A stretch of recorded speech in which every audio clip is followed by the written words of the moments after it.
Now look, I know it doesn't look like much, Jeanette sighed, but the Grand Noir is solid. Most of this stuff is just broken surface. It needs some love and a fresh coat of paint, but that's pretty much it.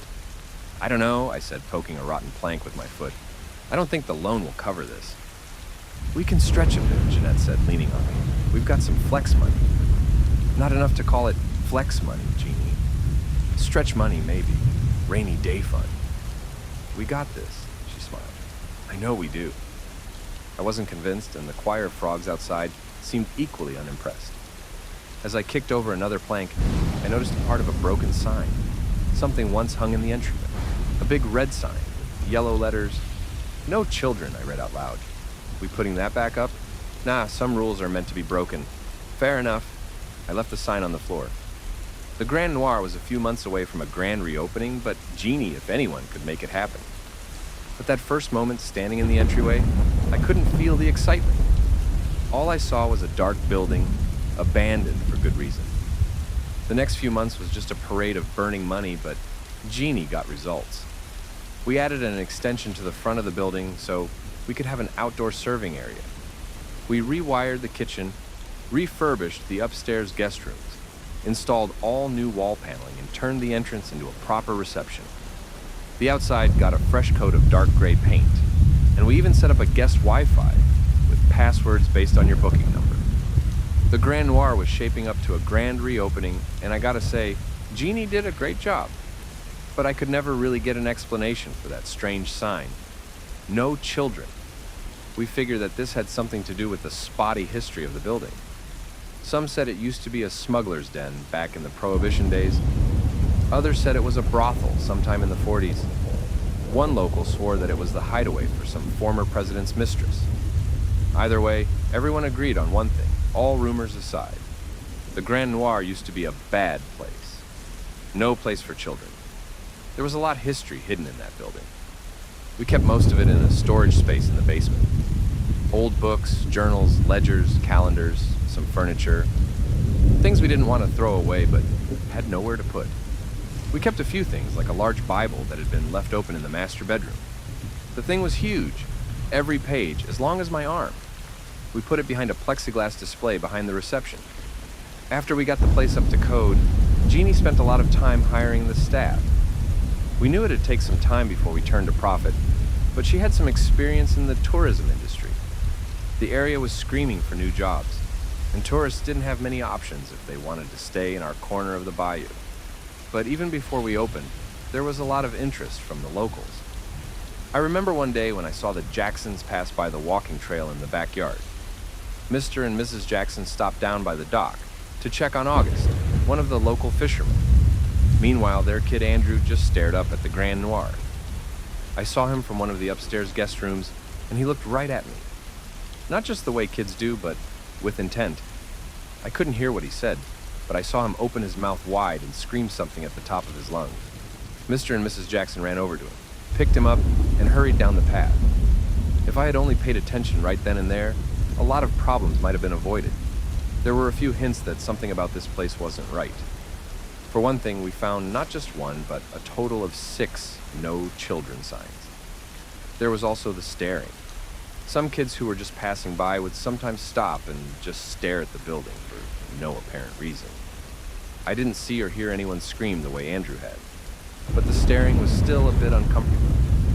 At one point, as I was taking a smoke break outside, I got the chance to ask 12-year-old Hannah Lance why she and the other kids tended to stop and stare. "It's strange," she answered. "It's like it wants my help." On the other hand, Jeannie didn't have time to think about that sort of nonsense. She was working herself to the bone, barely keeping down her breakfast in the morning. A house is a house is a house, she argued. It is just a building and a location. That's all there is to it. In general, I agreed with her. I didn't think there was anything magical or evil about one location more than any other, but I did believe there were things that could affect people in strange ways. There were a lot of strange little things about the people living around the Grand Noir. The bayou can be a mysterious place, and many of the people who live there are equally mysterious. For example, we wanted to paint a mural in our bar, so we hired a local painter. He suggested the image of a young child picking flowers, as this area was known for large fields of blooming flowers. I agreed, but when the piece was finished, I noticed he'd miscolored them. There was a young girl in a dress, picking a large bouquet of sunflowers, except they were blue. That's what they used to look like around here, the painter argued. These lands have history. They have rules. I got a chance to learn a little more about that history over the course of the following weeks. As we opened up both the restaurant and the bar to the public, we were still working to get the upstairs guest rooms ready for those who wanted a longer stay. We had some trouble with the pipework. That didn't stop plenty of locals from stopping by, though. I remember one night as Pop's Jerry stopped by to check out the bar. A man in his early 60s who looked like he was well past 90. He just had the face of someone who's had a rough life. I took the opportunity to ask him about the area and what he'd heard of the Grand Noir. It was an overall pleasant conversation. We compared some notes, talked about the various rumors, and shared a drink. Jeannie was back in the kitchen double-checking the shrimp delivery. But as soon as I mentioned the no children signs, Pop's Jerry started looking concerned. "Yeah, I've heard about that," sighed Pops. "Yeah, I've heard all about that. You got any idea what it means?" "All these rumors have one thing in common." He nodded. None of them was a place for children. It's like it was written into the law of the land. The Grand Noir can be successful in all kinds of ways, but the deal is to just keep the kids out of it. I thought a lot about that. Whether it was a brothel, a smuggler's hideout, or a mansion for a mistress, it was never meant to shelter children.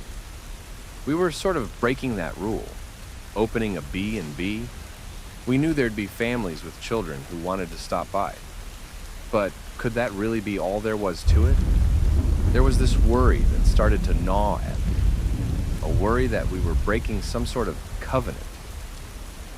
I asked Jeannie if we could keep a few signs up as sort of a joke, but she saw right through me. There is no deceiving that woman, and I was an idiot for trying. "I get that you're worried," she sighed as she held me tight. "This can't fail, and you're worried. I'm worried too." "It's not just worry," I explained. "I think there is something to it. I've seen the way people look at this place. And by people, you mean kids." "Yeah, kids." And the kids were becoming an increasing problem. The first couple who came to stay in one of our guest rooms had a 3-year-old son who absolutely refused to step inside.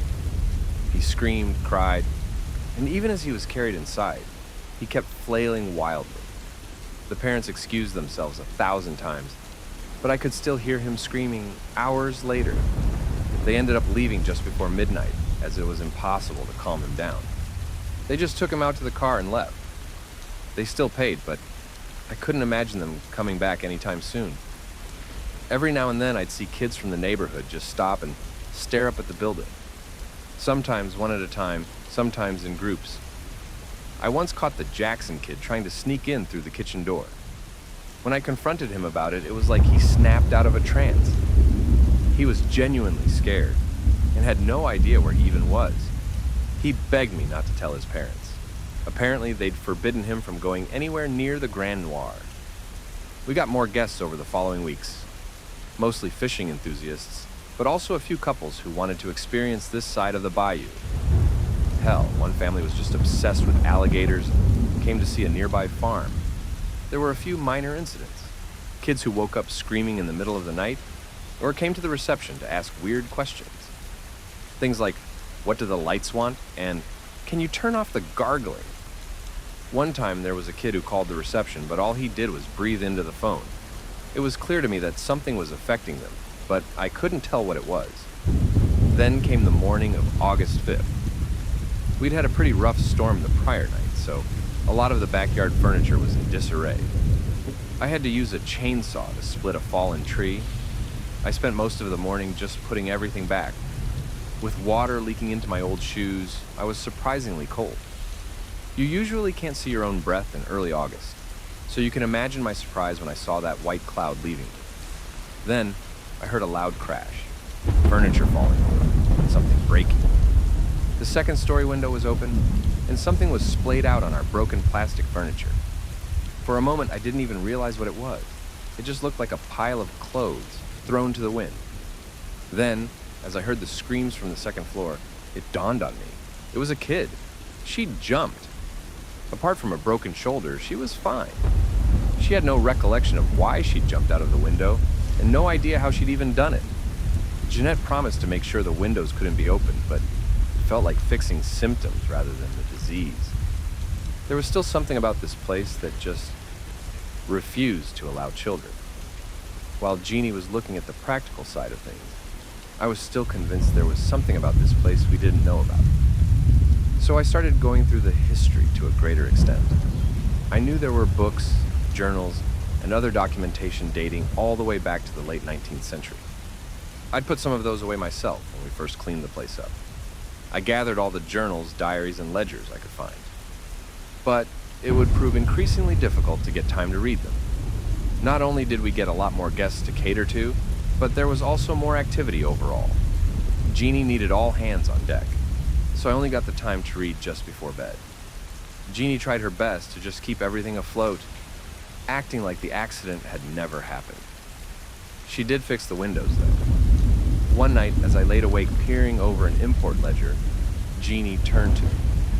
She could barely stay awake, but my reading lamp burned her eyes open. "Sorry," I said, angling the lamp away. "Just gonna finish this." "What are you looking for?" she asked, cuddling up next to me. "Really, what do you think is in there?" "No idea," I sighed. "I don't think whatever happened here is the kind of thing you put in ledgers." "But you think something happened?" "I suppose so, yeah," I nodded. "I think something sort of stays." "Stays," she smiled. "Something stays?" "I don't know," I shrugged, putting the ledger aside for the night. "I just want to know." As I stretched to turn off the light, I heard something shift. Out of the corner of my eye, something moved. I held my breath, listening. "Come on," groaned Jeannie. I'm tired." "Hold on." I got out of bed. I could hear something. I took a sudden step and could hear something shift and rattle. Something reacted. Jeannie sat up as well. She could hear it too. I put a finger to my lips and checked the wardrobe. Nothing. Same with the hallway. I thought about checking under the bed, but it was a bit too tight for a person fit under there. Not a small person, though, like a kid. I got down on all fours, brushed the covers aside, and fell backwards. 6 eyes looked out at me. The Jackson kid and 2 of his friends. Their mouths were wide open, their eyes unblinking. As I screamed in surprise, they screamed right back. A strange guttural sound, like someone trying to clear sand from the back of their throat. I'll never forget the look he gave me. At that moment, he wasn't a kid. He was an intruder, and there was no telling what he might do. Hollow eyes and an instinctual malice. If there'd been a weapon, he would have attacked me. I'm sure of it. I just held my breath as my heartbeat raced. Jeannie called the police. Once again, sirens and flashing lights came to the Grand Noir. We didn't press charges, but the officers had a stern discussion with the parents. But one major thing changed. Jeannie accepted that there was something we couldn't control about this place. She couldn't keep pretending like it was all fine or something passing. The incidents were getting more common and more bizarre. One night, as I was going through what looked like an old cookbook, I noticed 3 kids running across the backyard. One of them held a lit torch. As Jeannie called out to them, they just ran away laughing. I'd also seen the Jackson kid again. He'd been sitting in the car across the street, waiting for his dad to pick something up, and I could see something shift in his eyes. He went from completely disinterested to obsessed in the blink of an eye. I saw him pounding on the window, screaming at the top of his lungs, and the color drained from his eyes. They barely even looked like eyes anymore. They were more like black holes in the middle of his face. One morning, as I was opening up the reception, I saw 4 of them standing in the driveway outside. I hurried outside to scare them away, but I stopped as soon as I opened the door. They had that hollow stare, but with a sinister smile. Something was off. They weren't running away. "What do you want?" I called out, still rubbing the sleep out of my eyes. "Just tell us what you want." They just stood there grinning. The youngest was probably about 6 years old, the oldest closer to 14. I was about to walk up to them when I stopped myself to check my surroundings. Good thing I did. They'd covered the driveway with broken glass. It would have gone straight through the broken sole of my old shoes. When they noticed I'd seen through their plan, they just took off. I just stood there, trying to calm myself down. This was getting dangerous. I could have hurt myself badly. I was getting paranoid. Over the next few days, I could feel my pulse racing, just by seeing someone walking up the driveway or hearing someone walking upstairs. I'd imagine myself seeing someone in the corner of my eye, and every creaking plank was like announcing a potential intruder. I just felt unsafe. I couldn't even appreciate how well we were doing. The Grand Noir was a success. The location was spot on. There were no options if you wanted a place to stay in the area, and there were plenty of activities for all kinds of tourists. The only problem was when people brought kids. It got to the point where Jeannie was starting to pretend that the family rooms were booked, even though they weren't. It wasn't official, but we were both starting to feel the same thing. There really should be no children at the Grand Noir. One night, as I was going through the journal of one of the old groundskeepers, I suddenly just stopped. There it was, ink on paper, clear as day. No children. It was the first time I'd seen it referenced in the books. I double-checked the entry, reading through it carefully. While not saying it outright, the groundskeeper seemed to imply there was some sort of prostitution going on. There were talks of the girls, a madam, and several patrons. The groundskeeper seemed to think it was a waste of time landscaping for these kinds of people.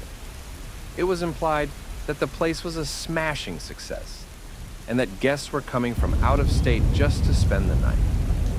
When he spoke of no children, he was referencing a rule that the madam had set. If you were with child, you had to leave the Grand Noir. There were to be no children born at the Grand Noir. That was it. We hadn't seen the complete picture, the complete rule set. No children born at the Grand Noir. I thought about it and came to an uncomfortable conclusion. I should have seen the signs, but I guess we'd just been too busy. Why hadn't she told me? Was it too early? Book in hand, I hurried up the stairs. As I stepped out into the reception, I stopped like a deer in headlights.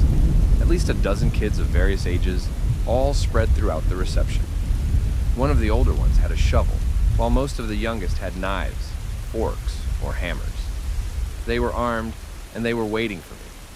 Some sort of prey instinct kicked in, forcing me to stand completely still. There was no way for me to get past them without getting cut. My skin tingled.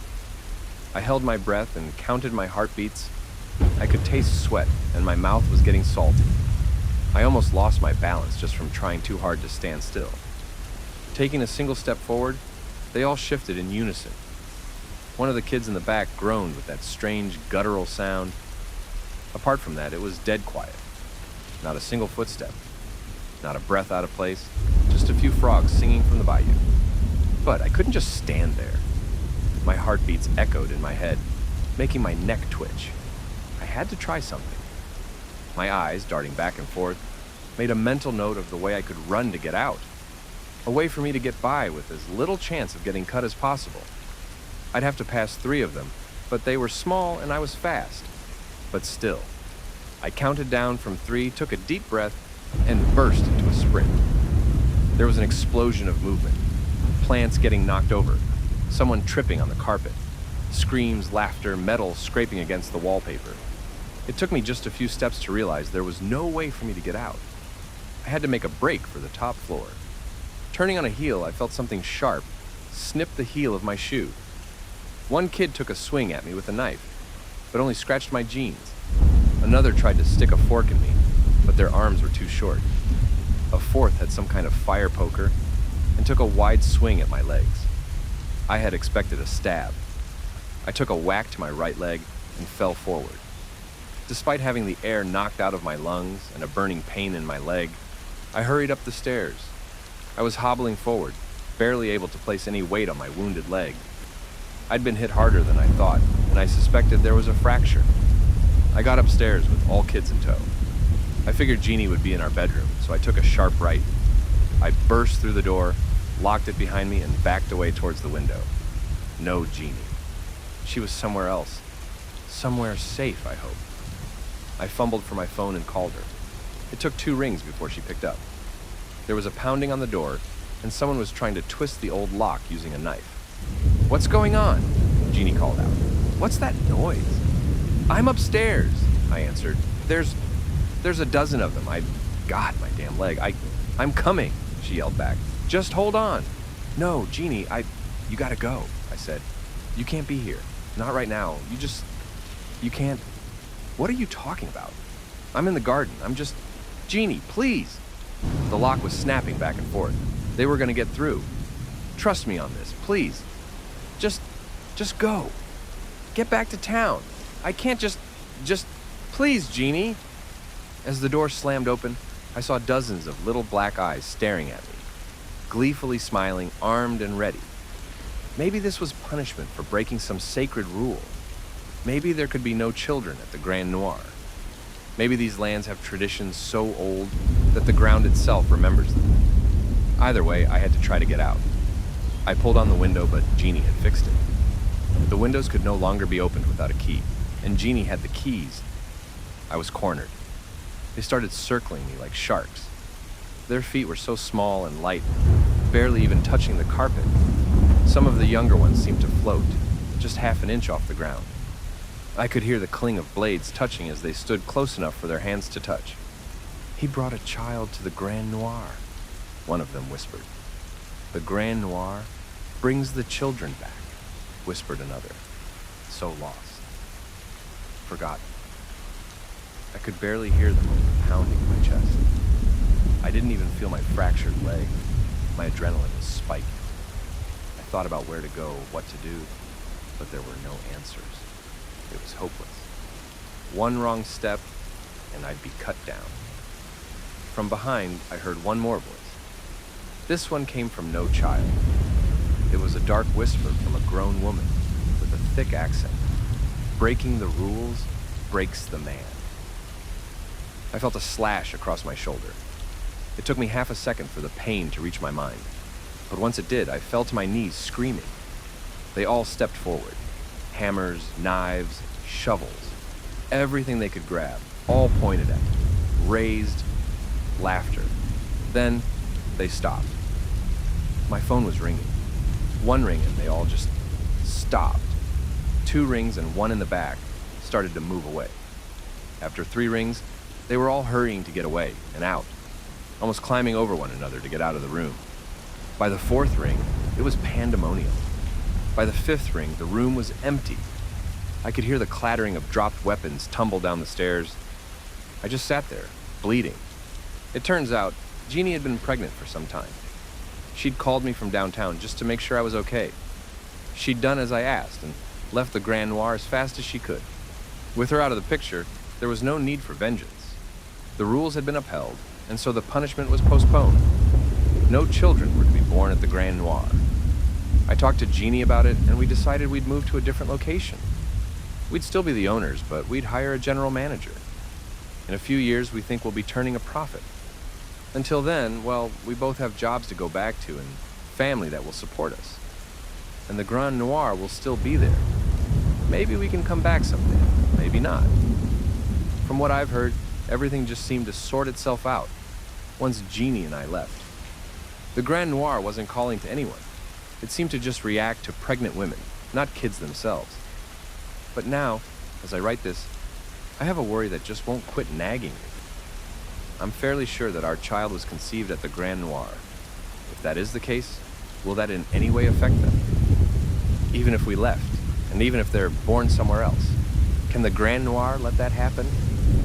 I'm wondering, because even though we're far away from the bayou, I can see that twinkle in the eyes of children. I can see the smiles creeping back on their faces. How far does the no children born rule really stretch? Should I be worried? If you enjoyed this video, make sure to subscribe for more horror tales.